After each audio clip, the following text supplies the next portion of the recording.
Welcome بغداد and Jannah.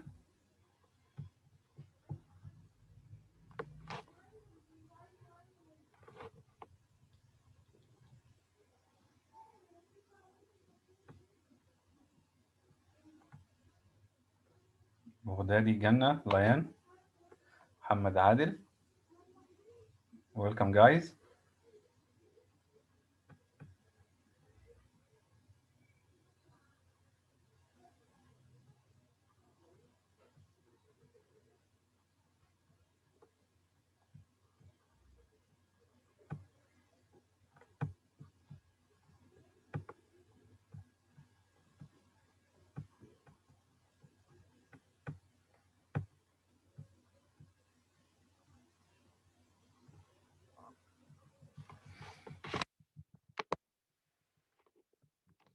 So guys, in the first session, we stopped here. We started part 6.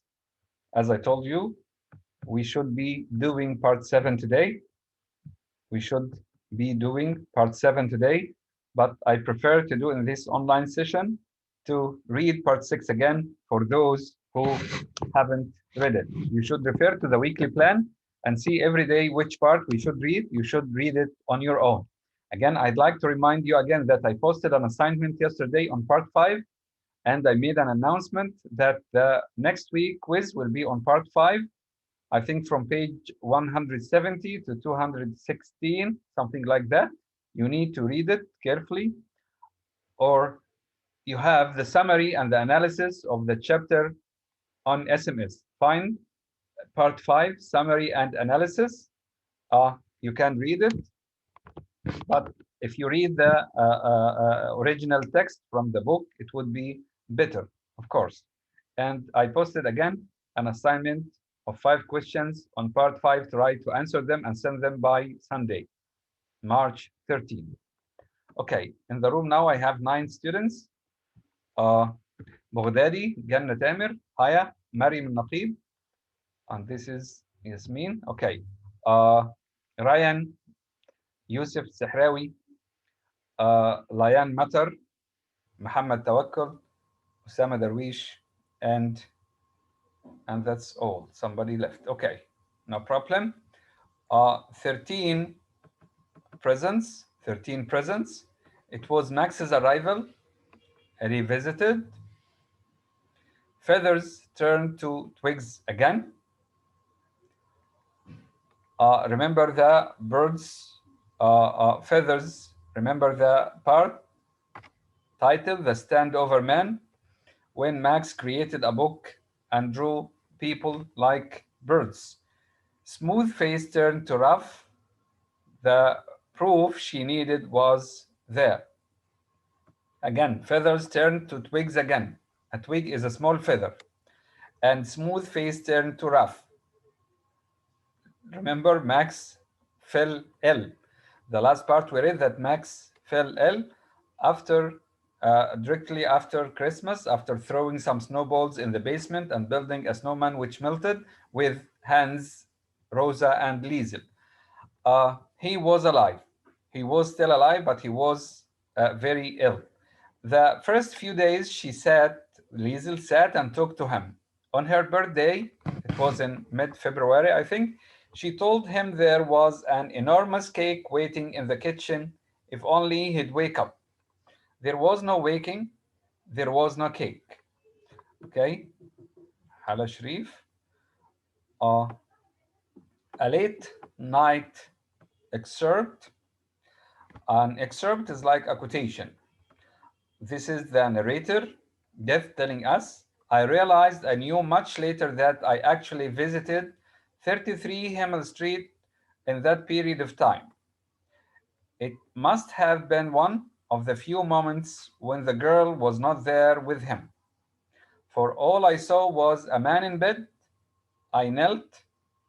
I readied myself to insert my hands through the blankets. Then there was a resurgence, an immense struggle against my weight. Somebody struggled, resisted me. Maybe he was taking the soul of Hans. I withdrew, and with so much work ahead of me, It was nice to be thought of in that dark little room. I even managed a short, closed eye pose of serenity before I made my way out. So he took somebody's soul, maybe. On the fifth day, there was much excitement when Max opened his eyes, or he went to take somebody's soul, but this person fought him off. This person resisted. Maybe it only, if only for a few moments, what he predominantly saw, and what a frightening virgin it must have been close up, was Rosa Huberman practically slinging an armful of soup into his mouth. Swallow, she advised him. Don't think, just swallow. She wanted him to swallow her soup. As soon as Mama handed back the bowl, Liesel tried to see his face again, but there was a soup feeders beside in the way. Uh, this refers to Rosa. Is he still awake? The girl kept asking. Is he still awake? When she turned, Rosa did not have to answer. After close to a week, Max woke up a second time, on this occasion with Liesel and Papa in the room. They were both watching the body in the bed when there was a small groan. If it's possible, Papa fell upward out of the chair. Look, Liesel gasped. Stay awake, Max, stay awake, because he was sleeping all the time. They felt happy because he groaned or gave a little sound. He looked at her briefly, but there was no recognition. He closed his eyes again. The eyes studied her as if she were a riddle, then gone again. Closed his eyes again. Papa, what happened? He dropped back to the chair or hands. Later, he suggested that perhaps she should read to him. Come on, Liesel, you're such a good reader these days, even if it's a mystery to all of us where that book came from. Remember? I just want to stop here, guys, and ask you what is the title of the book she is going to read according to these two lines. I'd appreciate it very much if anybody raises his or her hand to answer my question. The question again. The girl wanted to read for Max, and here, you're such a good reader these days, she said to herself. Even if it's a mystery, nobody knows to all of us where that book came from. They don't know where the book came from. Where did this book come from, guys? And if you remember the title, does anybody know the answer to this question?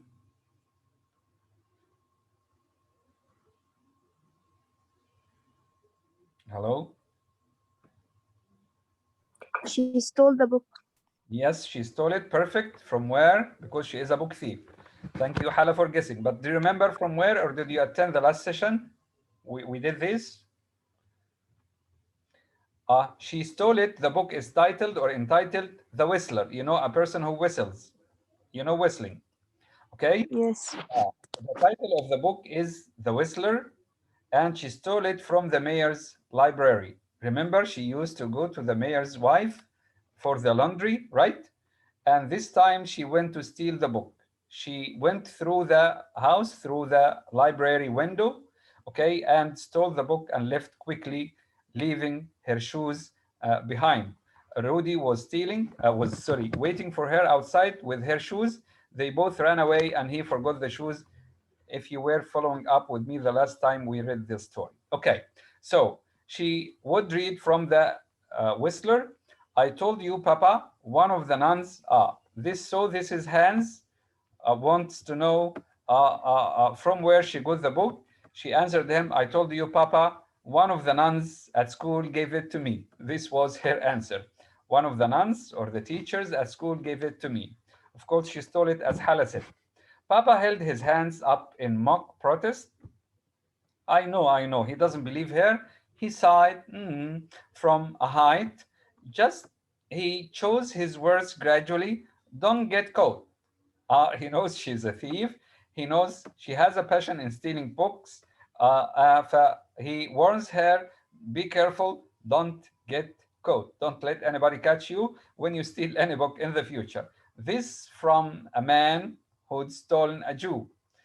This from a man who had stolen a Jew. Maybe he's talking about himself, and in the past, maybe he stole something from a Jew. We don't know what he stole exactly. From that day on, Liesel read the Whistler. Here is the title. Aloud to Max as he occupied her bed. He was again sleeping in her bed. The one frustration was that she kept having to skip whole chapters on account of many of the pages being stuck together. Many pages were stuck together, and she had to skip those pages. It had not dried well, it was wet. Still, she struggled on to the point where she was nearly three-quarters of the way through it. The book was almost 400 pages or 396 pages. In the outside world, Lisa rushed from school each day in the hope that Max was feeling better. Has he woken up every day? Has he eaten? She wanted to make sure he's up again. Go back out, Mama begged her. You're chewing a hole in my stomach with all this talking. You annoy me by asking all such questions. Go on, get out there and play soccer for God's sake. Okay, please play out, leave us alone. I want to be quiet. I don't want any or many questions. Yes, Mama, she was about to open the door, but you'll come and get me if he wakes up. Won't you? She asked her mom to call her once he gets up. Just make something up, scream out like I have done something wrong, start swearing at me. Everyone will believe it. Don't worry. Okay? Even Rosa had to smile at that. She placed her knuckles on her lips and explained that Liesel was or wasn't too old yet to avoid a vachin, uh, a beating.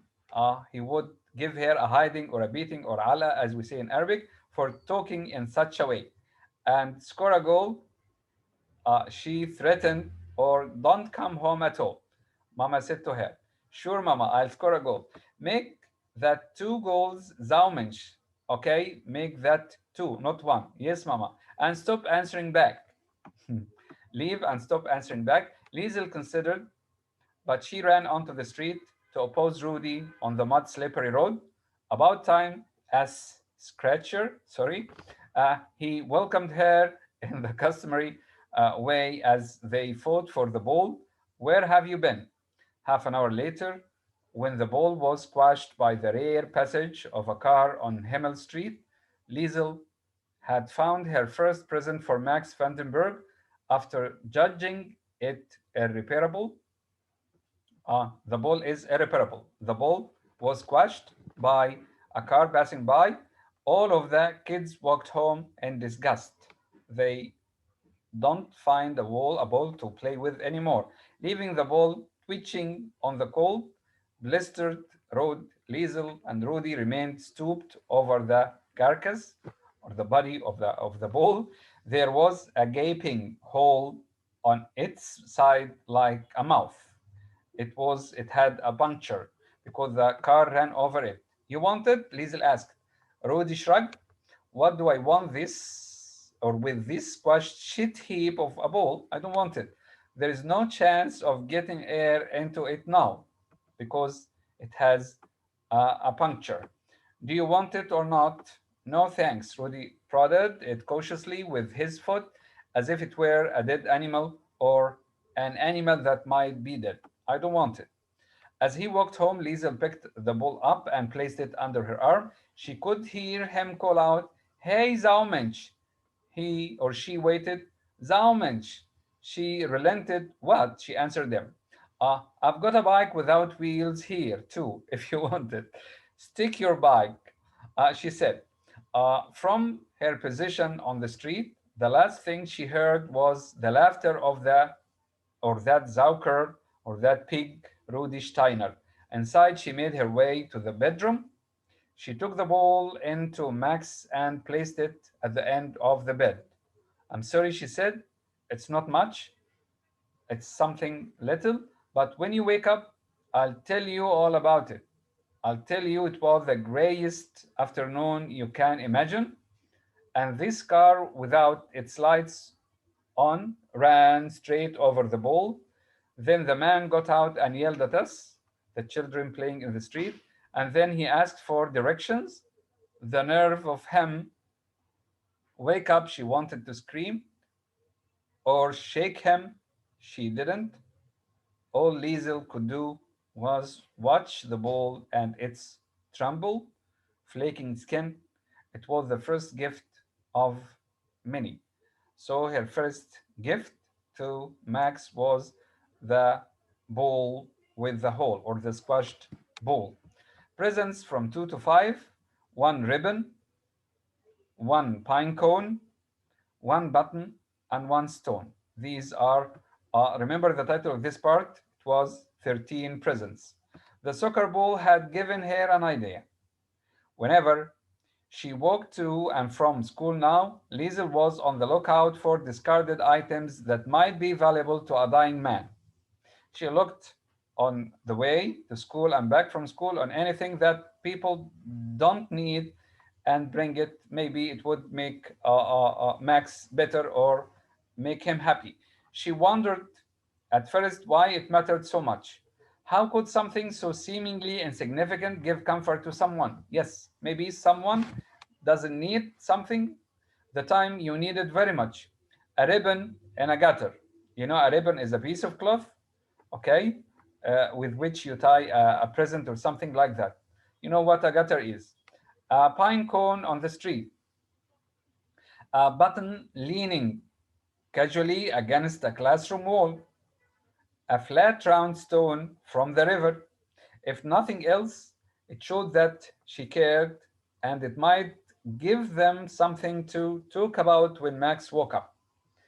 When she was alone, she would conduct those conversations. So, what's all this? Max would say. She imagined that he would ask her about the items she has brought him. What all this junk? Junk? In her mind. She was sitting on the side of the bed. This isn't junk, Max. These are what made you wake up. Ah, so presents from 6 to 9, one feather, two newspapers, a candy wrapper, a cloud. So we have four here: 6, 7, 8, 9. One feather, this is number 6. Two newspapers, this is number 7. A candy wrapper, this is number 8. And a cloud. How would she bring him a cloud? We're not sure. We'll see. The feather was lovely and trapped in the door hinges of the church on Munich Street. So she brought the feather from the door of the church. It poked itself crookedly out, and Liesel hurried over to rescue it. The fibers were combed flat on the left, the fibers of the feather, but it right side but the right side was made of delicate edges and sections of jagged triangles. There was no other way of describing it. It wasn't a very good feather, but she brought it after all. The newspapers came from the cold depths of a garbage can. She dipped her hand or her arm down in the garbage can and got uh, two newspapers.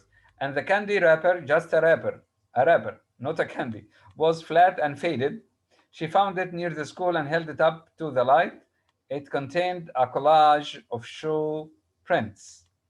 Then the cloud. How do you give someone a piece of sky? Uh, can you guess, guys, how she could give him a cloud? Huh? Can you guess how Liesel gave Max a cloud as a present? Any guesses? Can you give someone a piece of sky or a cloud as a present? If your answer is yes, how? Just guess.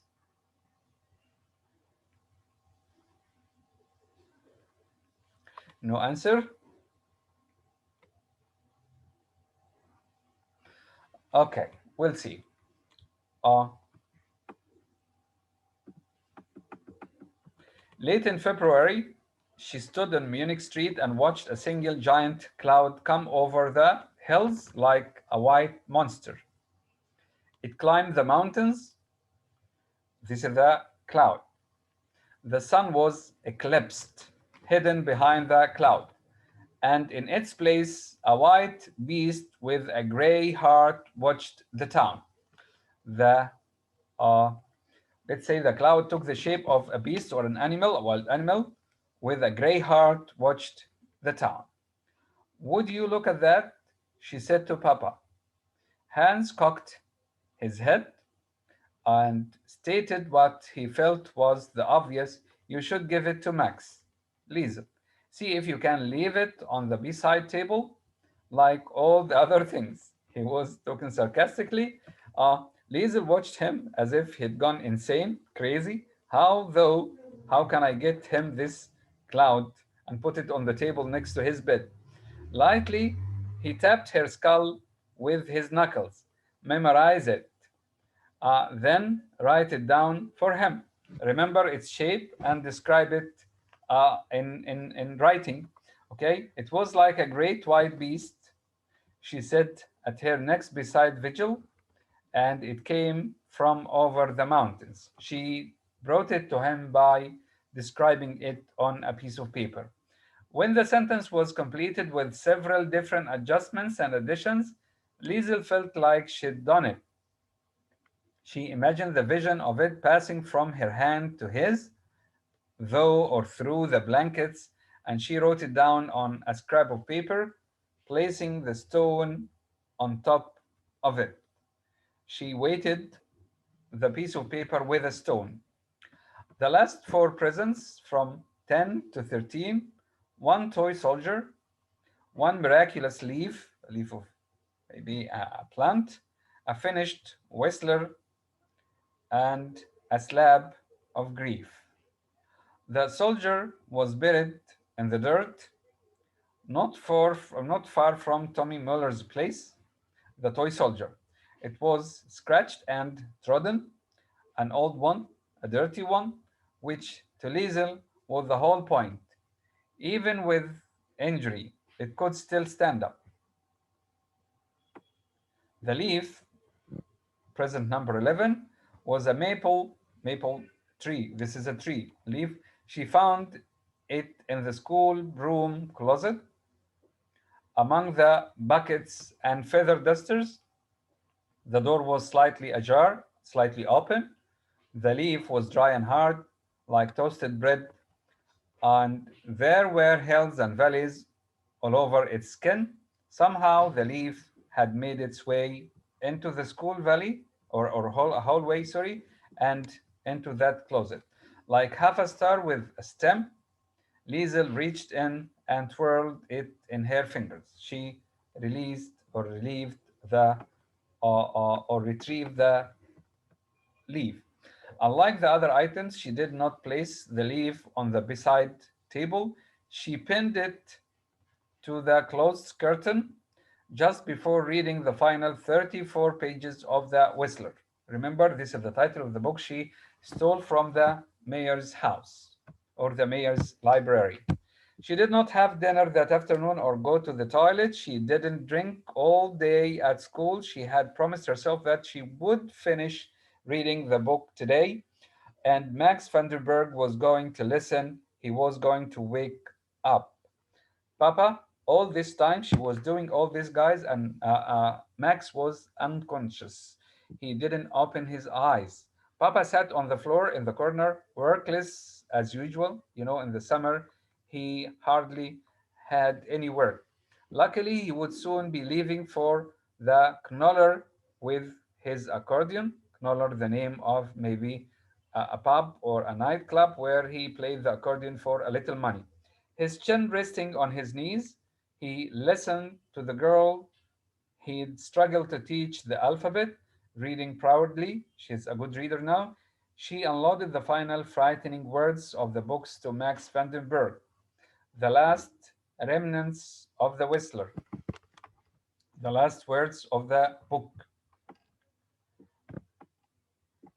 These are the words: The Viennese air, the air of Vienna, was fogging up the windows of the train that morning, and as the people traveled obviously to work, a murderer whistled his happy tune. He bought his ticket. There were polite greetings with fellow passengers and the conductor, the man who collected the tickets. He even gave up his seat for an elderly lady and made polite conversation with a gambler. Remember, this is a murderer who spoke of American horses. After all, the Whistler loved talking. He talked to people and fooled them into liking him. He deceived them or tricked them to like him, sorry, trusting him, and they trust him. He talked to them while he was killing them, torturing and turning the knife. It was only when there was no one to talk to that he whistled. Yani when he didn't find anybody to talk to, he whistled, which was why he did so after a murder. So you think the track will suit number seven, do you? Uh, they're talking about maybe American horses. Of course, the gambler grinned. Trust was already there. He'll come from behind and kill the whole lot of them. He shouted it above the noise of the train. If you insist, the whistler smirked, and he wondered at length when they would find the inspector's body in the brand new BMW. Jesus, Mary, and Joseph.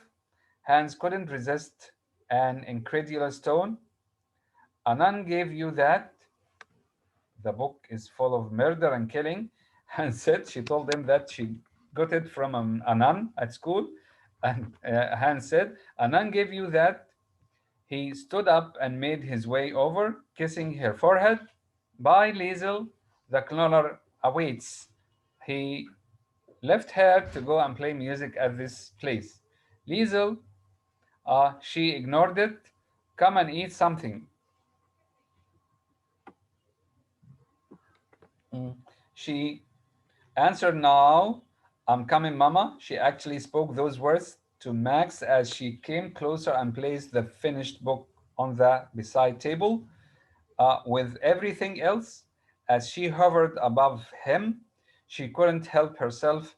Come on, Max, she whispered, and even the sound of Mama's arrival at her back didn't stop her from silently crying. It didn't stop her from pulling a lump of salt water from her eyes and feeding it onto Max's face. So she cried, and her tears fell on Max's face. Mama took her arms swallowed her. She hugged her. I know, she said. She knew. Okay. Fresh air, an old nightmare, and what to do with a Jewish corpse. Uh, Here, can anybody tell me what a corpse means? What the word corpse mean? A dead body. A dead body. Thank you, Mariam. So I think he is talking here about Max's body. Do you think Max will die here, guys? Can anybody, apart from Mariam, hear me? Can anybody answer this question? No. No. So Max will not die in this part. Maybe. Maybe another Jewish corpse. We have another Jewish person here. We'll see. They were by the Amper River, and Liesel had just told Rudy that she was interested in attaining another book from the Weyer's house. She told Rudy that she wanted to get another book from the mayor's house because she's done with the first one she stole. She's finished it. Remember the number of the pages of the book? 396 pages. She finished them all. She read all of it to Max while he was unconscious. In place of the Whistler, she'd read the Standover Man several times at Max's bedside. That was only a few minutes per reading. She'd also tried the Shoulder Shrug. These are the titles of the books she stole before. Remember them? Even the Gravedigger's Guide or Handbook, the first book she stole. But none of it seemed quite right I want something new, she thought. Did you even read the last one? Rudy asked. Of course I did. Rudy threw a stone into the water. Was it any good? Of course it was. Of course I did. Of course it was. He tried to dig another rock. He repeated her answer out of the ground, but cut his finger. That'll teach you. Zaumensch, he answered her. Okay. When a person's last response was Zaumensch or Zaukerl or this word, you knew you had them beaten. Uh, in terms of stealing, conditions were perfect. It was a gloomy afternoon. It was foggy, maybe. Early in March and only a few degrees above freezing. Maybe the temperature was 3, 4. Always more uncomfortable than 10 degrees below. Very few people were out on the streets, rain like gray pencil shavings. Are we going? Bikes, said Rudy. You can use one of ours. We'll use bikes. On this occasion, Rudy was considerably more enthusiastic about being the enterer. He wanted to enter the house of the mayor himself. The last time, it was, Liesel who entered. She knew the house. She knew the map of the house. She knew the ways inside the house. Okay, today it's my turn, he said as their fingers froze to the bike handles. Liesel thought fast. Maybe you shouldn't, Rudy. There is stuff all over the place in there, and it's dark. An idiot like you is bound to trip over or run into something. Thanks very much. In this mood, Rudy was hard to contain. There's that drop. 2, it's deeper than you think. Are you saying you don't think I can do it? Liesel stood up on the pedal. Not at all. No, you can't do it. You can't go into the house. You'll be caught. They crossed the bridge and serpentined up the hill, went like a snake, wiggled up the hill to Grandstrasse, the street where rich people and especially the mayor lives. The window was open. We talk about the library window. Like last time, they surveyed the house. Vaguely, they could see inside to where a light was on downstairs in what was probably the kitchen. So there was a light on in the kitchen. A shadow moved back and forth. There was a shadow moving, maybe someone inside the house. We'll just ride around the block a few times. Rudy said, lucky we brought the bikes, huh? Just make sure you remember to take yours home. Remember, you remember to take your bike home because last time you forgot my shoes. Very funny, Zauman, she said to her. It's a bit bigger than your filthy shoes. Yes, I can't forget. I can forget a pair of shoes, but I can't forget a bike because it's bigger. They rode for perhaps 15 minutes around the house, and still the mayor's wife was downstairs, a little too close for comfort. How dare she occupy the kitchen with such vigilance? She doesn't want to leave the kitchen, and we want to do the job we came for. For Rudy, the kitchen was undoubtedly the actual goal. He wanted food. He wanted there to steal food. But the girl went there, to steal food. The girl went there to steal books. He'd have gone in, robbed as much food as was physically possible. Then, if and only if he had a last moment to spare, he would stuff a book for the girl down his pants on the way out. Any book would do. Rudy's weakness, however, was impatience. It's getting late, he said, and began to ride off. You coming? He started to leave because he was impatient. Liesel didn't come. There was no decision to be made. She'd lugged the trusty bike all the way there, and she wasn't leaving without a book. She placed the handbars in the gutter, looked out for any neighbors, and walked to the window. There was good speed, but no hurry. She took her shoes off using her feet, treading on the heels with her toes. Her fingers tightened on the wood, and she made her way inside. She jumped in. This time, if only slightly. She felt more at ease. In a few precious moments, she circled the room, went around the room, looking for a title she or that grabbed her, that caught her attention. On 3 or 4 occasions, she nearly reached out. She even considered taking more than one, but again, she didn't want to abuse what was a kind of system. For now, only one book was necessary. She studied the shelves and waited. An extra darkness climbed through the window behind her. The smell of dust and theft loitered in the background, and she saw it. The book was red with black writing on the spine. You know, the spine is the back of the book, the part between the front cover and the foot of the book. Der Traumträger, the dream carrier. This is the title. The dream carrier. She thought of Max Vandenberg and his dreams of guilt, surviving, leaving his family, fighting the Führer.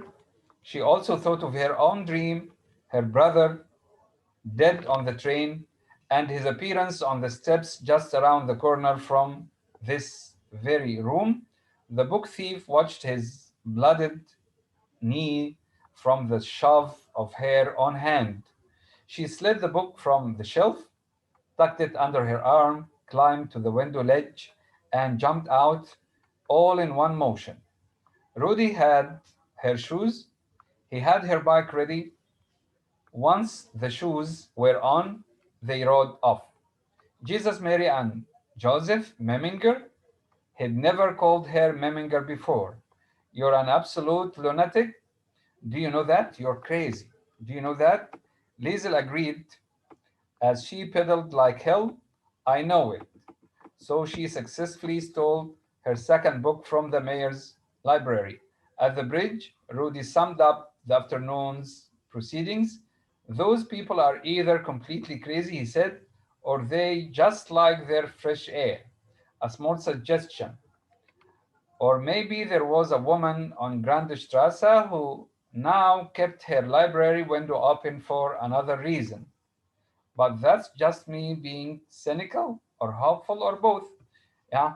Rudy said those people about the mayor and his wife are either completely crazy by leaving the library window open, or they just like fresh air. Uh, and Death says maybe the mayor's wife wanted the girl to come and take the books she wanted on purpose. Liesel placed the dream carrier beneath her jacket and began reading it the minute she returned home. In the wooden chair next to her bed, she opened the book and whispered, "It's a new one, Max, just for you." She started reading chapter 1. It was quite fitting that the entire town was sleeping when the dream carrier was born. Every day, Liesel read 2 chapters of the book, one in the morning before school and one as soon as she came home. On certain nights, when she was able to sleep or was not able to sleep, she read half of a third chapter as well. Sometimes she would fall asleep, slumped forward onto the side of the bed. It became her mission. She gave the dream carrier to Max as if the words alone could nourish him, make him wake up. On a Tuesday, she thought there was movement. He moved. She could have sworn his eyes had opened. If they had, it was only momentarily, and it was more likely just her imagination and wishful thinking. By mid March, the cracks began to appear, and I think the session will end in a minute. You have to finish up to the last pages of this part, guys. You can complete it. And remember, today we should have started part 7. So you should read as much as possible on your own. And if there is any question, you can attend the extra care session on Monday, I think. I go there and find nobody. Thank you and goodbye.